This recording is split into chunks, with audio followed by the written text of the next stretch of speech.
Paul's office that moves. Hello, feel good. Just got out of the shower. We got a late start today because we can't deliver until 9:30 or 10 o'clock, about an hour from here. It's currently 7 o'clock here in East St. Louis.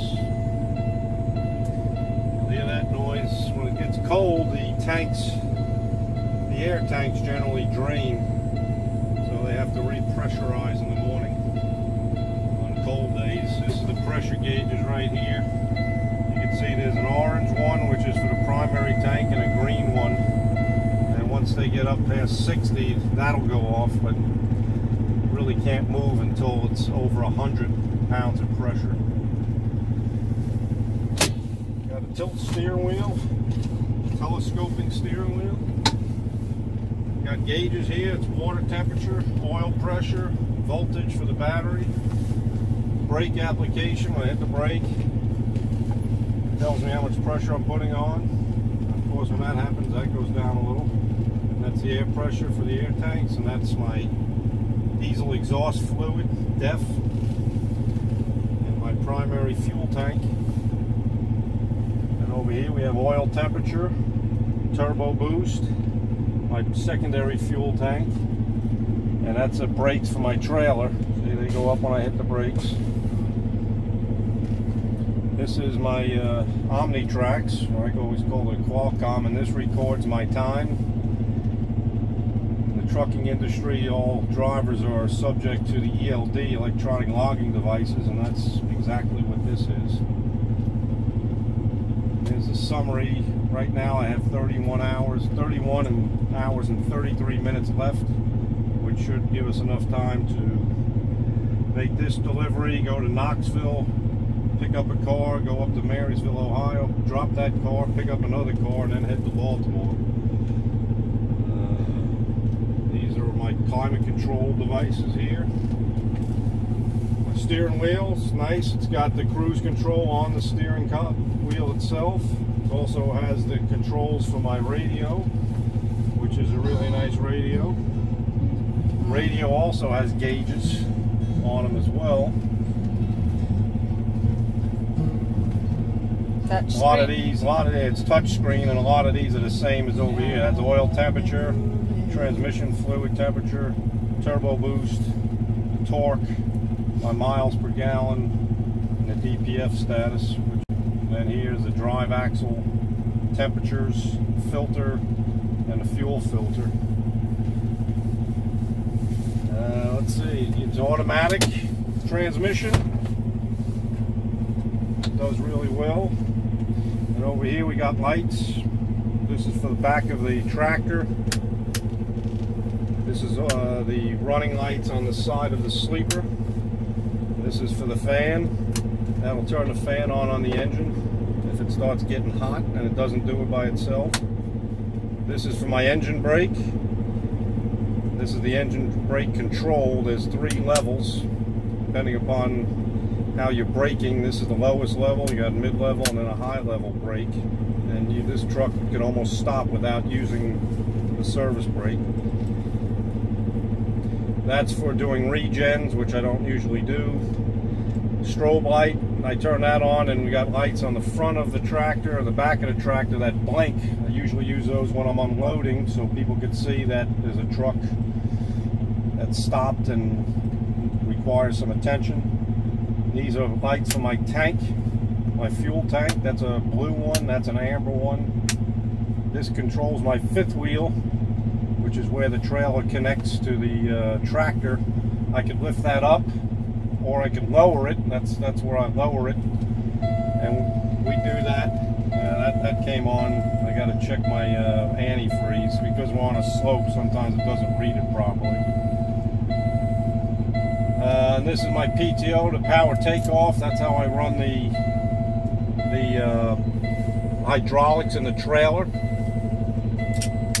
And then this is for the 5th wheel slide, which we could move the 5th wheel back or forward, but I leave it stationary because everything's set just right. I got my own, this is my GPS system. Tells me where I'm going. That's a camera, a forward-facing camera for myself, for my own protection. If anyone cuts me off and I hit at them, I could show the people that I was cut off for, whatever else. This is a CV up here. This one doesn't work real well. I have to get it tuned. And then you got compartments up here for, I got sunglasses, tissues, more up here. Just again, just certain things that I use when might need when I'm driving or picking up.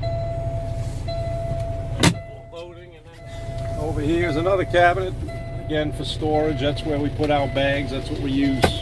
Right. Keep our garbage.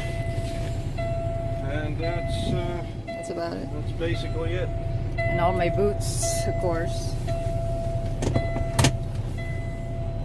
We topped this tank off when I got serviced the other day. I don't know why it's doing that.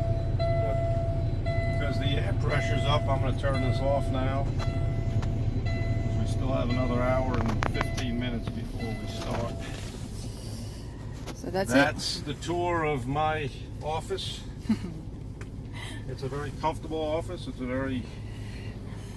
Moves very well. It doesn't have a governor on it, so I could go when the speed limit's 70, I could go 70, or even 75 at times. Out in Texas, West Texas, and in the desert, the speed limit gets as high as 80 on the interstate.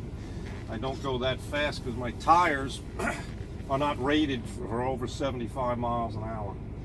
So I also should have showed you this. I got a really good screen up here. It tells me my fuel mileage. It's got a tachometer, also have a speedometer there, and then you can set your home time. Cruise control comes on. This green here indicates that my engine brake is on. Current temperature, that's home time. I always leave that on my home time because I try to stay in Eastern time in my mind, because we cross all the time zones in the continental US. And when we get out west, I don't want to change my body clock to that. So here's the local time here on the truck. So you can see we're in Central Time Zone right now. And that's it. My GPS also has a clock on it, which is the local time wherever we are. So, and if there is something wrong with the truck, it's got a warning and faults. Other information odometer. That's essentially it. Oh, here are the brakes. These are the air brakes. This one's for the tractor, this one's for the trailer. So when they're pulled out, the brakes are activated. So you've got the parking brake on. I push that in, that'll go off, and then this truck will basically be in neutral and it can roll. Fortunately, we're flat. And usually when it gets really, really cold, I only pull the tractor brake if I'm on a flat surface, and I don't pull the trailer brake because these tend to freeze. If any moisture gets into those brakes and it's below zero like it was the last 2 nights where we stayed, those will freeze up and then you really can't move. Breaking them free is not an easy thing to do. Mm-hmm. So, what about the... Well, this is my tablet, the Samsung tablet, and this is where I get my work. This tells me where I go, what I'm picking up, where it's going.